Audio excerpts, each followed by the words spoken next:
Just want to give a bit of context. I think a lot of people have been working in the work from home mode. So this is basically introducing the Team 19.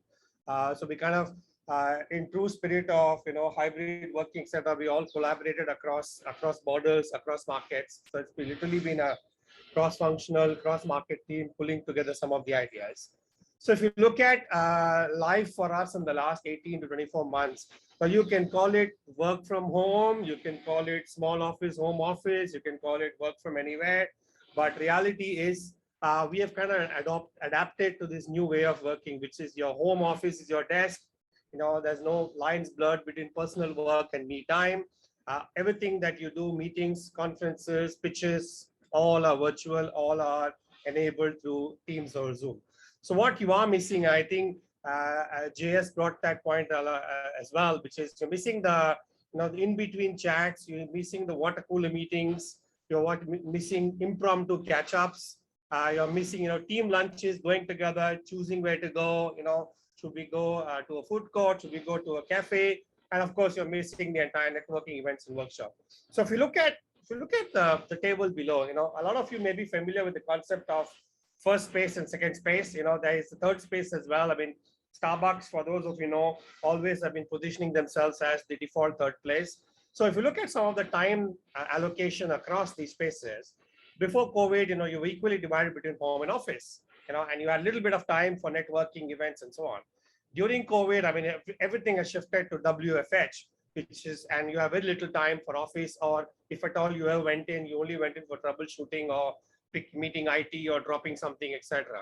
But what we foresee in the near future, that almost 65% of the time is now going to be spent as a work from home.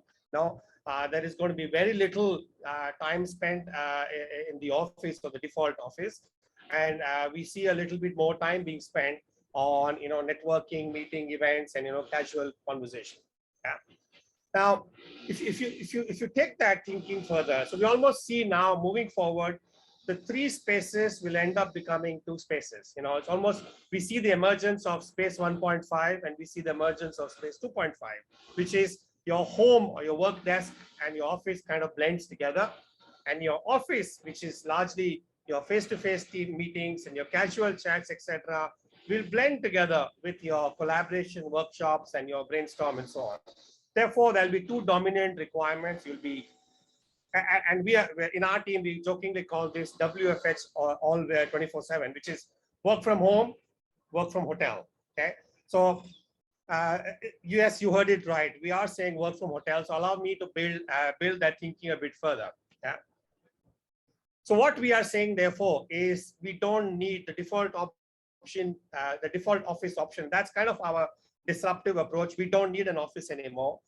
You basically need a collaboration space. Yeah, it could be a neighborhood co-working space in your area. I mean, one of our shareholders has heavily invested in WeWork. It could be a chain of WeWork. It could be common ground. It could be any dominant co-working space in your country. So the office takes up, membership and provides its employees access to a collaboration space.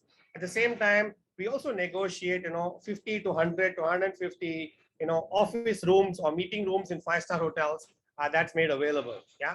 So if you have any activity that's requiring, or any team meeting that's requiring less than 40 participants, you can head to the nearest co-working space. Or if you have, everyone needs to come together. It's a big town hall or a big meeting that we want to. I mean, for those of you who were in office yesterday, we had the welcome joiners, etc. That kind of activity could have been done at a hotel. Yeah. So your default continues, work from home, work from hotel becomes the new office, and supported by technology. And we're introducing a concept called ADALife App, where everything that you need to do, from your booking, from your telling, I'm checking into the co-working space today, I'm making a booking for a meeting room at Hilton or PJ Hilton or Sheraton or whatever. Everything is in there. Who is already checked into office? Information is on the ADALife App. Basic information around who's in, who's not. All that is basically brought to life. And I kind of like the AD News idea from the first team. Even that can get integrated into the ADALife App. So basically, the app helps you with membership, access, check-in, knowing who's in office, knowing who's in the co-working space and who's not in.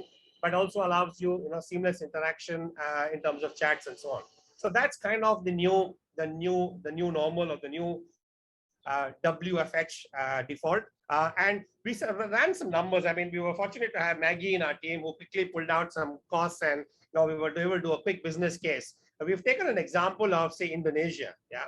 So currently, our Indonesia office cost is set up for around 140 people. We're incurring an annual cost of about $100,000 odd. Now, you don't need to provide for so many people. We are therefore they're looking at a co-working space that allows only a maximum of 60 people. And we're also going to invest in collaboration space for the same amount. So you don't need that entire office cost, and you only need to invest in collaboration space. You're almost able to save 50% of that cost. Yeah. And here's the interesting part. You only pay as you go. For whatever reason, people feel, shit, I love going to a hotel, and people start going more often to the hotel. Maximum, your costs will go up 50 to 60, maybe 70. It could actually even go all the way up to 100. But over a period of time, what you do, and as in most subscription services, you only pay for what you consume. Yeah. So here's now, as opposed to having one office that you go to, you could go to a co-working space, you could go to a loft, you could go to Hilton, you could go to Sheraton, you can go to St. Regis. You choose a hotel that the office has negotiated.